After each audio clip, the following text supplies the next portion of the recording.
నా పేరు త్రిభువన్, మా అమ్మ నాన్న పేరు శ్రీరాములు. ఇందాక మాట్లాడిన జువాలజీ లెక్చరర్. మా అమ్మ అక్కడ శాంతి కుమారి.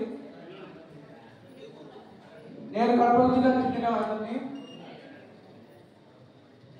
చాలా ముఖ్యమైనది. ప్లాన్ చేసుకొని కరెక్ట్ చదువుకుంటే మనం అనుకునేది సాధించగలం. అందరూ టెన్షన్ పెట్టినప్పుడు మీరు పడాల్సిన అవసరం లేదు. చాలా సులభంగా చదువుకొని మీరు మీ అనుకునేది సాధించగలరు. నాకు 2 years కలిపి 980 మార్క్స్ వచ్చాయి ఇంటర్లో. నేను ఆకాష్ కాలేజీలో చదివాను కడపలో. అక్కడ అది జేసీటీ అంటే జేసీటీలో శ్రీ సాయి కాలేజ్ కిందికి వస్తుంది.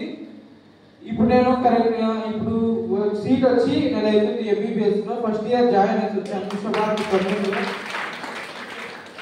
నెక్స్ట్ మంత్ నుంచి కాలేజ్ స్టార్ట్ అయితే నేను అక్కడికి వెళ్తాను.